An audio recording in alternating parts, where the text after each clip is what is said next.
Mark, a 2-0 defeat here against Sheffield Wednesday. What did you make of the match? Well, we spoke through there. I mean, I think the last 2 home games that we've had, we've lost against 2 promotion chasing teams, obviously, and haven't created loads or scored in the moments, and probably surrendered poor goals in that sense. So obviously, both ends of the pitch, we want to do better in that sense.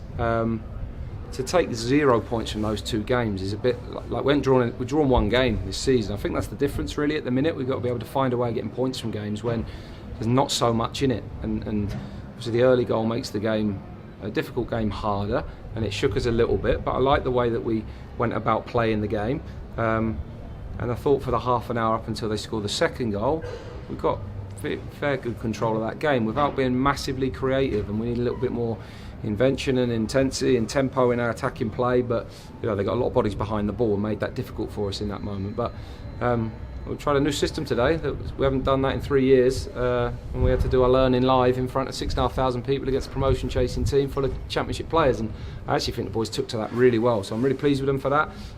It allowed us to have quite a lot of the ball in the game. It allowed us to control the rhythm of the game at times and contain them as well.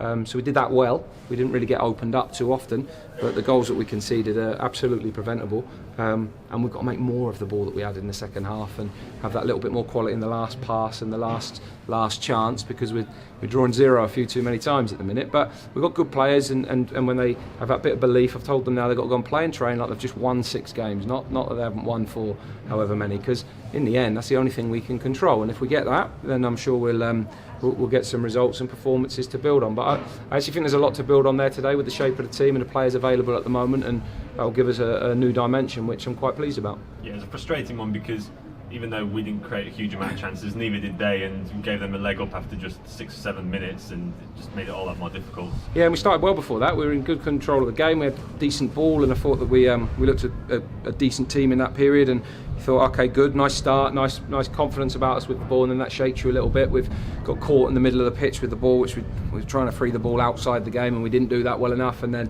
the ball gets thrust over the top, and probably in the end the header that Greg has to try and help him actually doesn't help him, and then the lad gets in and finishes. And I think what you get when you play against the top strikers, I don't know who scored the first goal, but Gregory, yeah, first goal I think for a while, but look, championship striker, and when you give these players chances, they will take them in that sense. So that was a disappointing goal to take. What I did think we did was we responded quite well from that. We weren't so creative with it, and we just lacked a little bit of belief in the way we played when we got to the top third of the pitch. But in some respects that's understandable, and it goes very quiet and everyone gets a bit edgy and a bit nervous, but players have got to hold the nerve and play with the thrust of good players, because they are. So it at the minute hasn't gone our way, but if they do that, then we'll turn results around. And it's tough when we play the best teams. You see what they've got and the options that they've got, but I thought we had a real good go in the game, and it was a very, very balanced game, as it was when we played Derby here last time. What do you think it is at the top end of the pitch? Is it something that you can work on in training, or is it something that once it happens it will breathe confidence into those lads and it will just start flowing? Yeah, I mean probably both. I mean, confidence is obviously one, because I think when you're playing with a real energy and confidence, momentum, that helps you straight away. You take a risk on certain things. You probably at the minute sometimes check out, turn backwards, don't take the same thrust or risk that you might. But you see the last cross, the last pass, when you see the top teams play, the detail, the technical quality of their level is very, very high. So practice can help us get to that, firstly, but then just a belief and a confidence and a resilience to take responsibility for yourself, that you're still a good player and you still got to offer that when you play. So that's an option. I liked what Fajiri gave us when he came on, and I think he's ready to go now. I like what Jack's been giving us as well. I think those two can offer that. So that bit of competition really helps us. And I think as we see us maybe develop and practice this shape a little bit more, we can become more creative in doing it. I think that's the other thing you see today, is all of a sudden everyone's in different situations and positions to what they might normally be, and the normal passing lines that you're used to having for 2.5 years are a little bit different.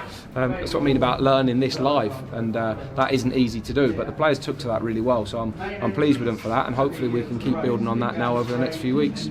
And sorry, two more opportunities back here next week.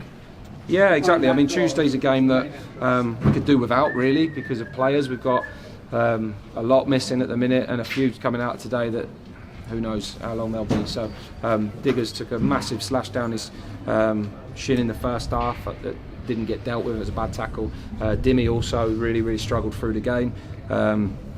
Hopefully Will Mannion will be back next week. Adam May will be a while. Liam O'Neill's sick at the moment. So we've got a few that are missing. Dunks and Brandon both won't be back. So we've got to keep finding ways of putting teams out on the pitch and being competitive. But when it gets like this, you've got to just keep your head down and tie a knot and hang on, because that's the way it goes. So we'll do that. We'll find a way through it, and hopefully we can get a decent response Tuesday and see if we decide to go with that shape again, we can have another practice at that, and then Saturday next week, Port Vale at home in the league is obviously a good one to look forward to as well. So we'll try and make sure we're in good spirit and good shape going into that.